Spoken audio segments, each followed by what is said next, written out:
नमः जगन्पूरयामि गम्भीरनाभिः नमः नाभिपूरयामि शुभप्रियाय नमः हृदयपूरयामि वदनमात्रे नमः स्तनपूरयामि मालाज्यागदं बन्धाय नमः पूरयामि कामितार्थप्रदाय नमः दक्षिणहस्तं पूरयामि श्रीविद्याय नमः वामहस्तं पूरयामि कम्बुगण्डियै नमः कण्ठं पूरयामि विजालाग्यै नमः नेत्रे पूरयामि चन्द्रनिभाय नमः मुखं पूरयामि दिव्यविग्रहाय नमः ललाटं पूरयामि शिरस्थिताय नमः शिरः पूरयामि दुर्गाम्बायै नमः सर्वाण्यङ्गानि पूरयामि ओम ऐं ह्रीं श्रीं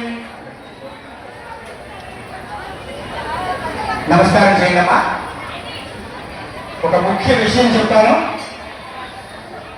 దండం పెట్టండి.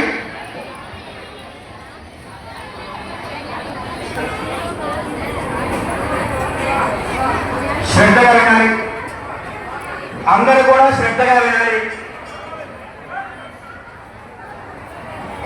పాలనగూడెం మండ్యం జిల్లా పాలకొండలో వేయించేసినటువంటి శ్రీ కోడదుర్గ అమ్మవారి దేవాలయంలో శ్రావణ మాస సామూహిక లక్ష కుంకుమార్చన కార్యక్రమంలో భాగంగా ఇది 4వ బ్యాచ్ ప్రారంభమైంది. అలాగే సాయంకాలం 6:30 గంటలకు 6 గంటలకు ప్రత్యేకించి మహిళల చేత సామూహిక లలితా సహస్రనామ పారాయణం ఉంటుంది.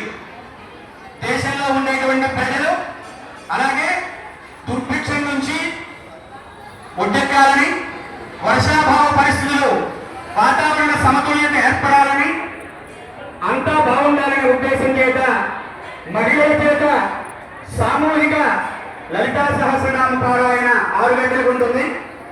6:30 గంటలకు శ్రీచక్ర మహామేరుకు ఖడ్గమాల పూర్వకంగా అర్చన, దశరథ మహాహారతులు, మహామంత్ర పుష్పం, ప్రత్యేక ప్రసాద వితరణ ఉంటుంది.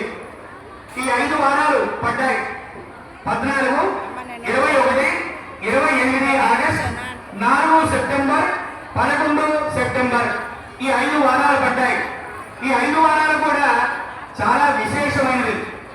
మొదటి వారం విజయ నాడు పడింది. 2వ వారం వరలక్ష్మి వ్రతం, 3వ వారం పౌర్ణమి, 4వ వారం కృష్ణాష్టమి, 5వ వారం అమావాస్య. ఈ 5 వారాలు కూడా పవిత్రమైనవి, పండుగలతో పడినవి, చాలా శక్తివంతమైనవి. ఒకసారి సహస్రనామార్చన చేస్తే ఎంత ఫలితమో 1000 సార్లు సహస్రనామార్చన చేస్తే అంత ఫలితం. కాబట్టి ఈ 5 వారాలు కూడా ప్రతి ఒక్కరూ అమ్మవారి దేవాలయంలో అర్చన చేసుకొని సర్వ శుభాలు పొందాలని ఈ శ్రావణ మాసానికి ఉన్న ప్రాధాన్యత మీకు చెప్పడం జరుగుతుంది.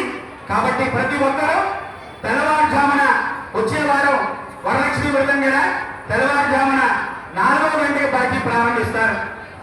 ఇంటి దగ్గర పూజలు ఉంటే 4 నుంచి 5 గంటలకు బ్యాటరీకి వచ్చి పూజ చేసుకొని మళ్ళీ ఇంటికి వెళ్ళి వరలక్ష్మి వ్రతం చేయొచ్చు.